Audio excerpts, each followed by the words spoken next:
The three primary benefits are safety, reliability, and aesthetics.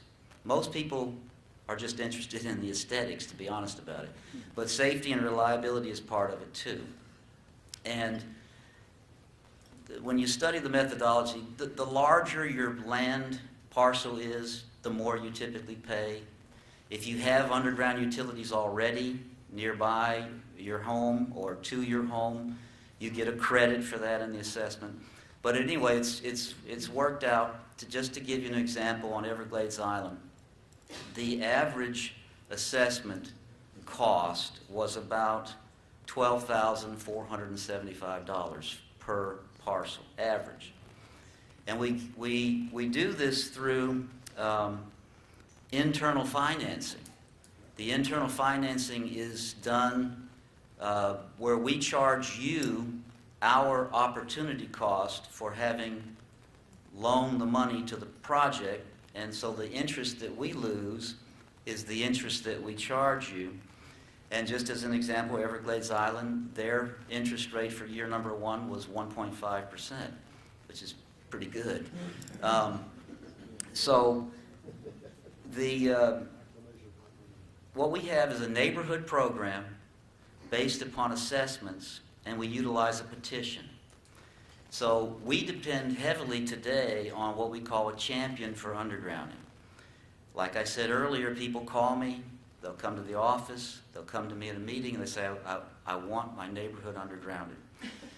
We provide them with a petition, and they're the champion, and they and their other neighbors, they go around and they seek the petition signatures, and when they get 67%, we can do the work. And so we've done Via Fontana, and we just recently completed Everglades Island. The neighborhood program, though, has some problems to it, pros and cons that I'll get into. And we would like to segue to a different process based upon some of the interest that we've received of late by virtue of projects on Nightingale and La Puerta and on East Inlet Drive. But let me just tell you a little bit about the work, because I know I will get questions about the construction process. The first thing that we do, obviously, is hire a consulting engineer who does the design.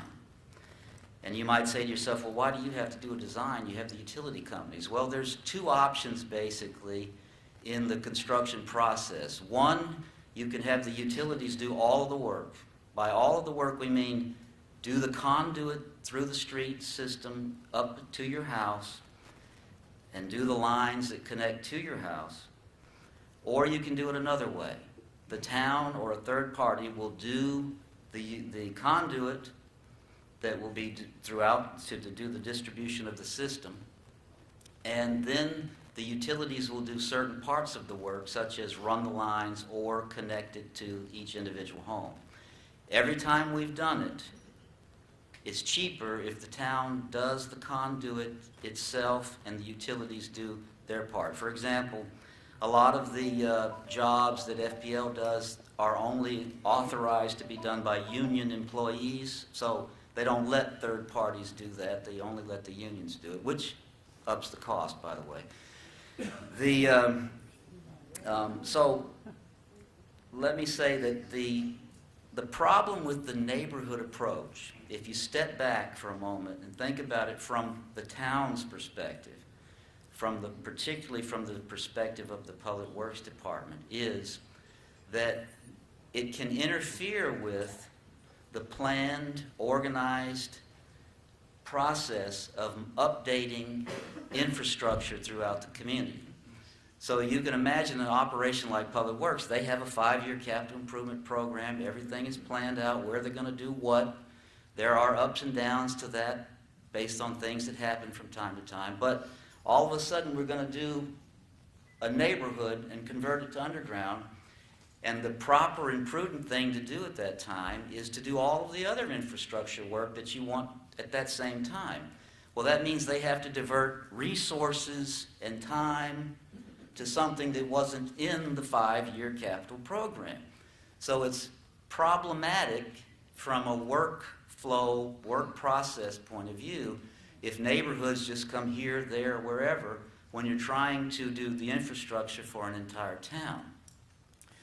What happened of late was we had two neighborhood projects on the north end of town. East Inlet Drive at the very northern end, and Nightingale and La Puerta Way wanted to convert. They did the petition, the whole 9 yards. And we've done the engineering contracts for everybody to get started on their part of the work. And suddenly, I guess through word of mouth or what, I'm not sure, I just started receiving lots of phone calls and questions about what do we have to do to get our neighborhood, our block, our street done. And so I went to the director of public works in a meeting one day and say, hey, I'm being bombarded. Do we want to continue doing this the same way? And the answer was, if we can find a better way, let's do it. And what we'd like to do is segue to what we call the programmatic approach. What we'd like to do, based on the interest that's been expressed, is we would like to convert the north end of the island, pretty much north of the Palm Beach Country Club, into at least 2 projects to convert all of the utilities underground. To meet to receive the 25% discount from FPL to facilitate storm response and so forth, we would do from the inlet to Ocean Terrace, and that would be sufficient to receive the 25% discount. And then we would do from Ocean Terrace to List Road, I think it is, and that also would be eligible for the 25% discount. Meanwhile, I've received calls from people even further south saying they want to do their neighborhood too.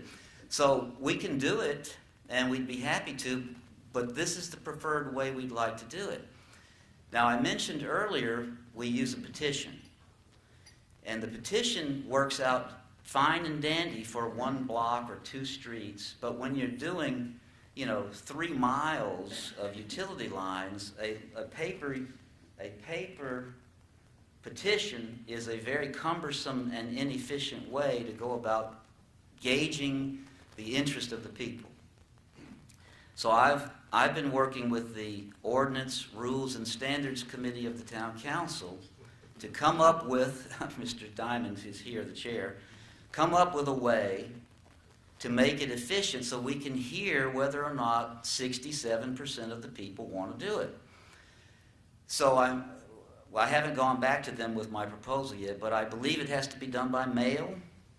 There needs to be 1 vote per property, not voter registration, but 1 vote per property. We have to figure out a way where people that are for or against can't tilt the game, so to speak, that there's no counterfeiting of ballots or anything like that, because it has happened in other communities, I can tell you. And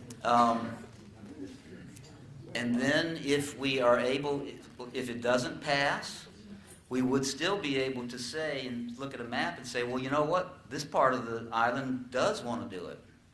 So let's just focus on that and do that instead. But the way it is right now, we need a whole new petition process in order to do large sections of land throughout the community. One of the upsides to doing large portions of the community is we cannot use the internal financing plan because the cost of those projects exceeds the town's ability to fund them internally.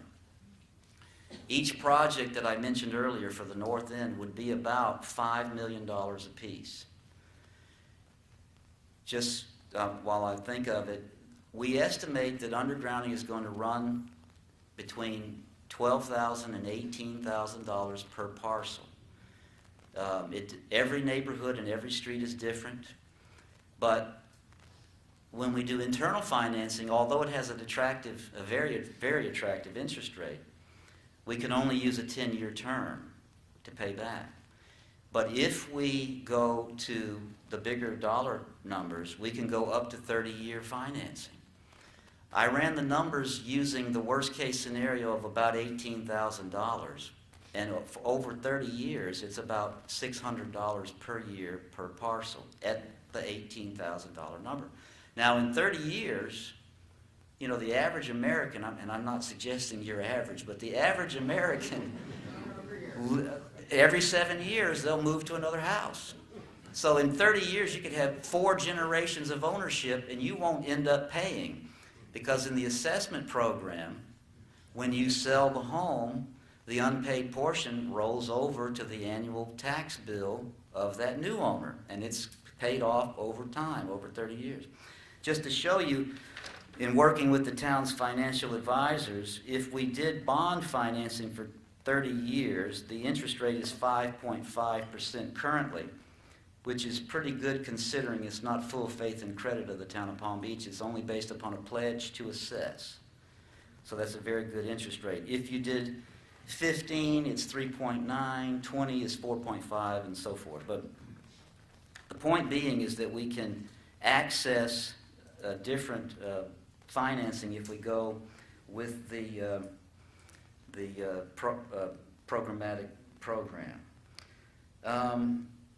Make sure I've touched on everything. I think I've hit everything that I wanted to. I don't want to bore you to death with the details of construction. Some of you may ask that in the Q&A, but I think what I'll do now is stop and let you ask any questions, because I'm sure there's oodles of questions, and some of you have probably gone through it before, but just let me say this one last thing. You know, the demand for electricity, in my opinion, is not really going to go down. It's only going to go up. And if you can think and imagine devices and systems and programs that you can have in your home in the future, such as medical devices that are in contact with the hospital or your doctor, and they're based on electricity and power, the demand for power in this country, at least, well, let's say in this community, is only going to go up. And I think, based on all the work that I've done these last 11 or so years, is we're actually operating on an antiquated system, an antiquated distribution system in this town that's highly unreliable by virtue of the environment that we're in, with the growth and the undergrowth and the landscaping. We heard from FPL this Tuesday at the town council meeting, and just with a little rainstorm, the palm fronds blow into the lines, and you get these flutters, and people are just aggravated by it. And with the fact that you're a barrier island, you really ought to be long-term thinking about being underground utilities. It's the best, most secure way to provide it. Now, long-term, in order to get maximum reliability, we've got to, if we are ever successful in doing the entire island, we need to move to the mainland, and from the substation to the lake, we need to harden every one of those overground facilities, and you'll have the maximum reliability that you will ever get anywhere in Florida if you do that, plus underground the entire town. And we can do it if you want to, and you sign these petitions and so forth, but you have to tell us, and then we will go and do it.